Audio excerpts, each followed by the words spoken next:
we are in absolutely bloody war where we are losing thousands of people and hundreds of villages and small cities in the east of the country mostly. But the duration of this war is directly linked to the readiness and actions of the West. I was saying this 3 and 4 months ago.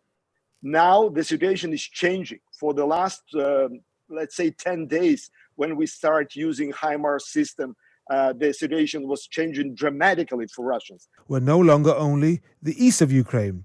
Speaking to Russian state media, Mr. Lavrov said Moscow was planning to push Ukrainian forces further from the front line for security reasons. The clear implication was that this is a reaction to the increasing supply of more powerful Western weapons that Lavrov claimed could directly threaten Russia. Let's speak now to Ukrainian MP Andrii Osadchuk. Andrei, good evening. Good evening, sir. How alarmed are you by what Mr. Lavrov has been saying today? I'm still wondering that you are trying to find some sense in the statements of Mr. Lavrov or any other Muppet from Kremlin. Well, we are journalists. I would kindly remind you that it's probably 10 or 15 times during 5 months that when Russia is changing objectives of so-called military operation, but in fact, the war in Ukraine. Now they in a very difficult situation because the Kremlin, the Moscow, is much, much weaker than anyone may think. Probably Kremlin in the weakest position during entire history of the last 20 or 30 years. Because Ukrainian army create them a huge problems and create a huge losses, and deliveries of the Western modern weapons, which we finally obtain, unfortunately not in the quantity which is needed, but we have it in the field, we have it in the fire line, and Russians can do nothing against HIMARS, just simply nothing.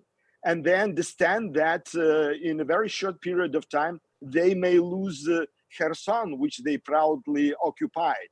And the liberalization of Kherson, it will be the end of Russian aggression in Ukraine. It's very well understood in both sides, in Kremlin and in the West.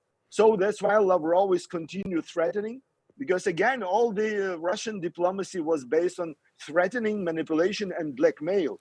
That's the culture of Russian diplomacy for decades and probably centuries. So he's not inventing anything new, but the bottom line that we shall less listen to what Lavrov is saying.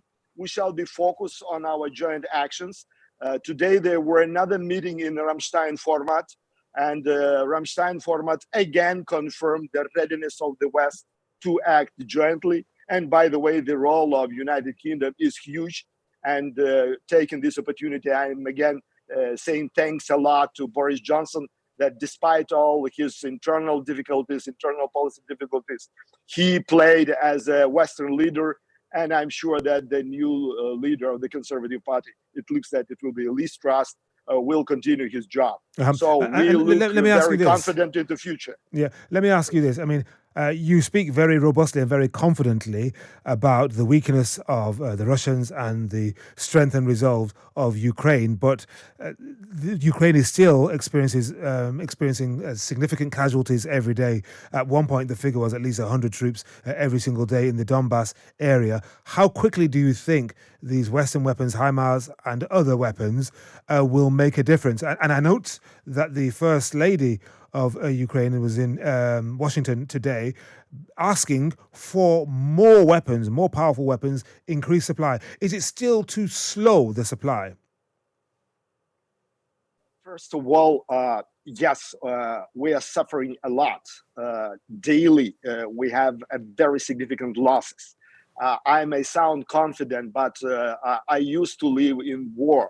Unfortunately, I used to this reality, but daily I see news in my feed in Facebook that someone was killed, the people who I know. So that's reality of Ukraine. We are in absolutely bloody war where we are losing thousands of people and hundreds of villages and small cities in the east of the country mostly. But the duration of this war is directly linked to the readiness and actions of the West. I was saying this 3 and 4 months ago. Now the situation is changing. For the last, let's say, 10 days, when we start using HIMARS system, the situation was changing dramatically for Russians. But unfortunately, for the moment, we have just 12 HIMARS systems.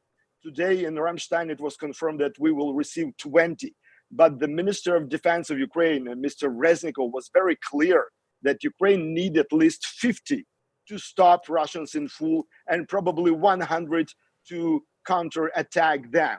So that's why, yes, we receive Western weapons. It works extremely good. And do you still Ukrainian resolve? army demonstrate our readiness to use this. Yeah, and briefly, do you still resolve, as the Western countries, particularly the Americans, have asked you to, not to target the territory of Russia? The Minister of Defense of Ukraine, Alexei Reznikov, he confirmed that we had this agreement. But let's not forget that Crimea is Ukraine. Yes. So that's why we are free to use the weapons on the territory of Ukraine within our borders, which is internationally recognized since 1991. And believe me, we will do all possible things to liberalize all our territories as soon as possible. All right. We definitely want to finish this war faster. Okay.